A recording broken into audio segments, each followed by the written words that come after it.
When the workday's done and the lights are low, there's a place to go where the tech minds flow like the truths you hear with a beer or two from a mate who's been there, who's guiding you through insights from the best, the Incentric crew. They got stories, smarts, and something new. Is tech talk the way real friends do? Welcome to the Late Night Brew. Hello, everyone, and welcome back to another episode of the Late Night Brew, where we talk brews first, and then we get around to what we're supposed to do after the fact. Joining me on the second episode of this tenant migration series is Josh. Welcome back, buddy. Thank you for having me again. Now, before we dive into more Google to Microsoft fun, what brew are you having with me today? Yes, today I have a beer by Evil Twin Brewing in New York City. Ooh. It's called, you said you liked IPAs, but this is a pale ale. That's the name of it. I like these brewers already. Very nice. I have got starting to rehash breweries. Bad Birdie. It is it's a juicy golden ale. It's actually they used to can peach ale, and this is the peach ale without the peach, and it's still really fruity. So interesting. Yeah. All sorts of things happened when they got taken over, but not mad about this one. All right, diving into more Google to Microsoft, we are starting to talk about, so you've decided to change your workspace, as it were. What do you do now? Of course, to do anything in the tech world, we need tools. So let's talk, what do we utilize to discover just how badly you have sprawled in the Google Workspace? Yes. Well, luckily, there is a PowerShell equivalent for Google. It's called GAM. Don't ask me what it stands for. The G probably stands for Google. It's a third-party PowerShell, and it has all sorts of awesome commands. So I use it exclusively to pull all sorts of information out of Google, because there's really no good reporting natively from Google. So it provides some pretty good stuff. Yeah. Awesome. Yeah. When you're gamming, because we got to verb everything. Yeah. I'm going to use that. Please do. What are we generally looking for? What information are we generally looking for to get out of this to help us? Yeah, we pull a lot of basic stuff, emails, aliases, first name, last name, size, data size, share drives, if they're using Google Sites, if they're using weird things like Google Classroom, stuff like that. A big one's labels. So I think I may have mentioned it a lot earlier. The labels is a big thing when you move from Google, because there's no such thing in Microsoft. So I like to pull the labels, how many labels people have, how many objects are in each label. Usually for a migration, I don't know if I'm getting ahead of myself here, but usually we'll convert labels to either categories or subfolders. And so Microsoft has limitations to how many items can be in a subfolder, so we want to make sure we don't hit that, which I've seen. And it's 1 million, by the way. So if you have over 1 million objects in a label, we're going to have to figure that out. And it's happened.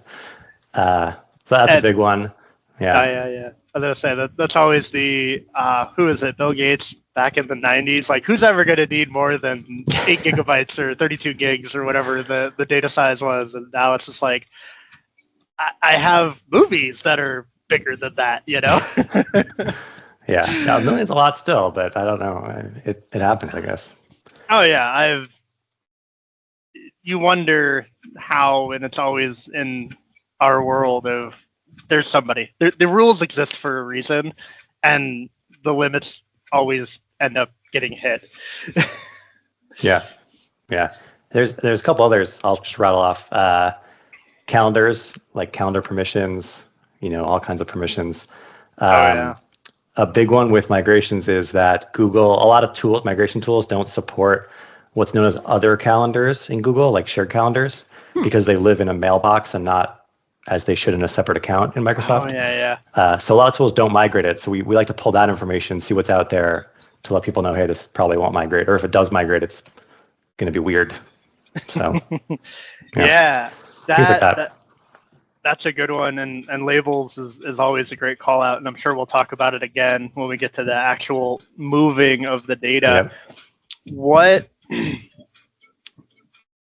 When we build that map, or when we're building that map from that information, obviously labels and that, we touched on it last episode too about what the equivalents are.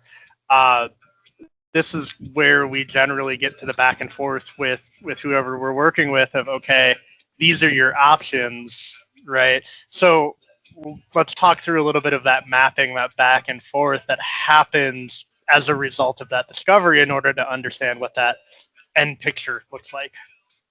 Yeah, the first thing we want to look for is what's migrating, because a lot of times there's probably old data, right? So we need confirmation, okay, this user is migrating, this user is not migrating, this shared drive we don't use anymore. So that's the first step, right? Whittle down what's actually needed to migrate, and then map it, like you said. So users is pretty easy, user to user. Shared drives could be a little more complicated, as some people may just go one-to-one, or some people may decide to reorganize their entire structure and say, we have 20 finance drives, let's put them all into one, make it a little cleaner. And that's a whole separate conversation. But but yeah, it's all about the mapping. So we want to make sure, we want to know what the source is, want to know what the destination is, so we have that good mapping. Yeah, definitely. Actually, this is all about planning and mapping. So the data conversation is a good one. Spring cleaning, right? Here's your opportunity to clean house, new environment, new rules, which is also going to be reflected probably as we get into the migration of user experience. We'll talk about that too. With data, obviously every organization has wildly different rules and regs and what they adhere to, even internally. What are some good rough baselines for organizations to consider when they're looking at this, 500 gig, terabyte, 2 terabyte, 3 terabytes worth of data that they need to move?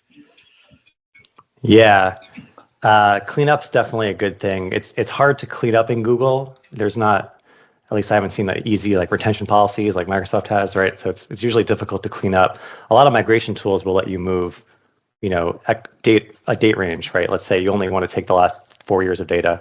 Yeah. We kind of use that. But that's a big problem with Google, is that the mailbox sizes are crazy. You can have a 500 gigabyte mailbox in Google and they don't care, which obviously doesn't work nice in Microsoft. So, and I've seen that happen too a lot. So it's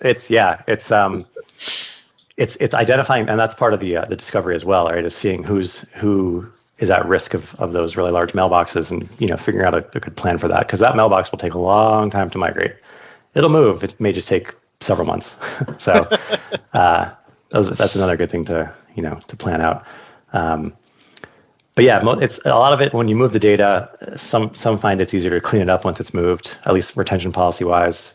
Again, just because Google doesn't have a good real way to delete it before you migrate, sadly. Yeah, I've definitely seen some wild mailboxes, even just coming from on-prem Exchange. Oh yeah. PSTs, but that's a different sort of trauma that I'm not about to get into. Oh, all right. I think that's a pretty good stopping point before we both end up trauma dumping our past experiences.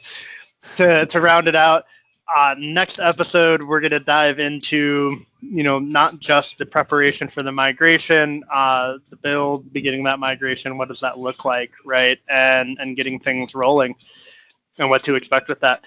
Until next time, if you want more information, you know how to reach us. All of our information is below. Until next episode, Josh, appreciate it. Cheers, mate. Cheers.